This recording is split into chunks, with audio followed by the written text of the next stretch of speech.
Hello everyone and welcome to the show. It's been an interesting week here in Nigeria. It's been stories and stories, and some stories provide you with an amazing ultimate shock. But forgive my choice of words, but these are the time and seasons we find ourselves in the country where we have to address issues with politicians and issues going on, and well, not even issues sometimes, the personal space they operate and how it affects the governance that they choose to provide for the country. Hold on for a moment.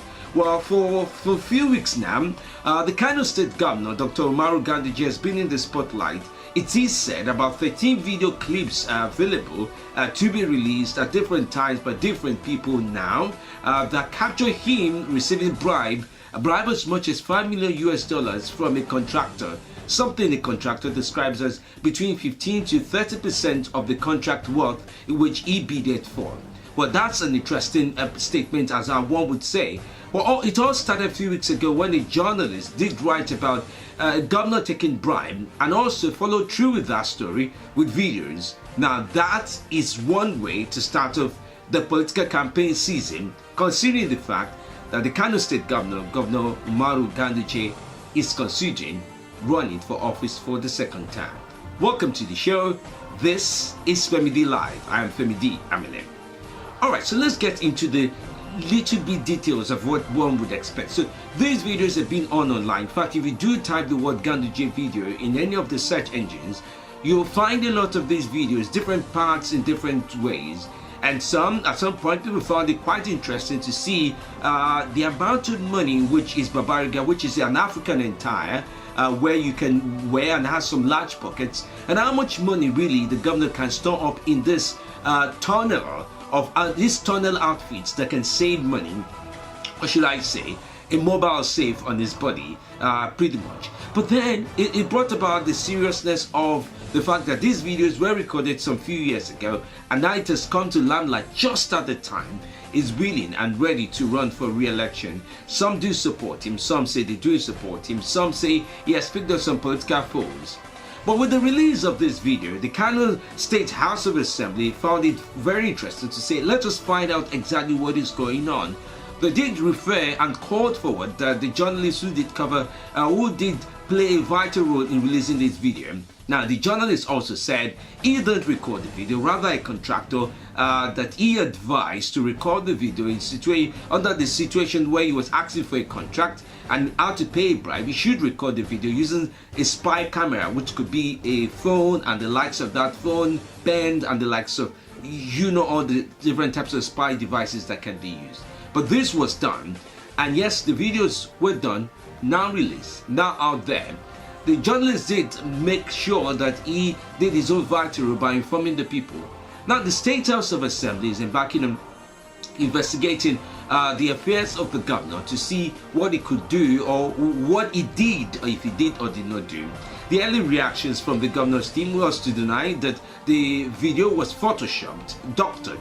And by the way, the word doctored could also mean that it doesn't necessarily mean the people or the subjects that appear in a video evidence or a video material are not true. It simply means that the process of producing such a material is not a clear reflection or original reflection of how events happen.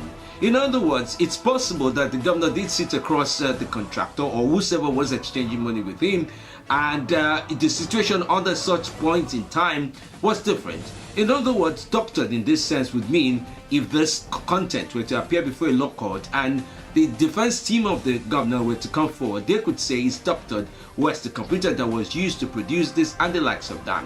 But smart enough, I can tell you today that an injunction has been released by a state government court in Kano, a state high court in Kano, has issued an interim injunction restraining the Kano State House of Assembly from investigating the bribery allegation against Governor Abdullahi Ganduje. Now, the presiding judge, Justice A.T. Badamasi, gave the order on Monday in a ruling on an application that was found by Mohammed Zubair. Now, Mohammed Umaru is the national coordinator of lawyers for sustainable democracy in Nigeria. Now, he did go forward before the court to say, see, we can't get this going on. You have to stop this, and well, there has to be more that has to be found out about this so-called video content at this time.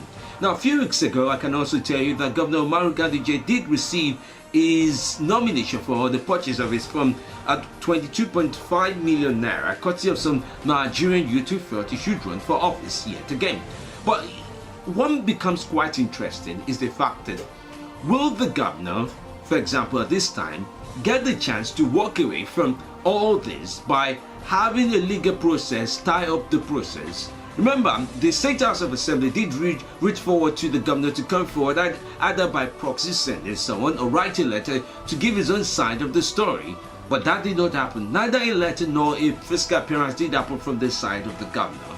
And yes, everything is being done to make sure that the governor is being protected from facing this. But the biggest protection the governor has is entrenched, I guess, in section 308 of the Nigerian Constitution, where it talks about the immunity of governors, presidents, vice presidents, and the likes of that. Now, it's so interesting that this section of the Nigerian Constitution, the 1999 Constitution, talks about the fact that the people referred to as such at the end, that should be section 6.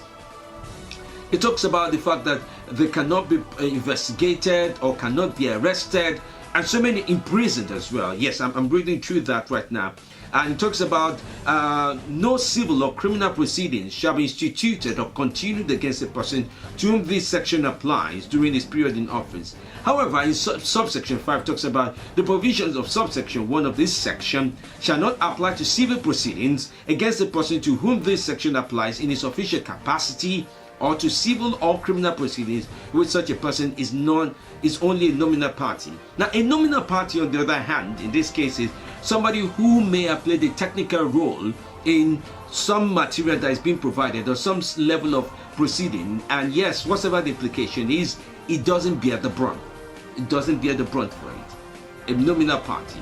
Now, the Evidence Act of Nigeria also talks about it. It has given room from 2011 that if there's a video evidence, computer generated evidence, there's a lot to be done. You can as well have a certification to say, oh, this content is this, is that. Why am I going down this road, this boring road of telling you what could be or what could not be? Certainly is to tell you that there are many ways in Nigeria, or there are many laws guiding the country that can help people like Governor Ganduje to come out of what supposedly is public evidence against him.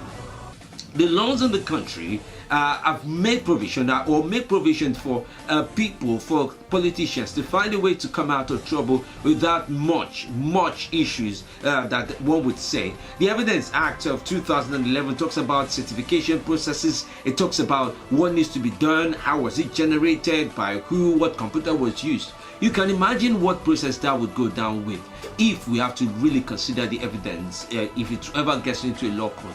But more importantly, my question is, if the legal process seems to be all juggled up, will the citizens' process be also all juggled up? Would you vote for someone who allegedly has criminal issues, or let me say allegedly has civil cases, or allegedly under any class action or under any class of case against him? Would anybody be voting for such? Thanks for listening in. This is Femidi Live. I am Femidi Amele.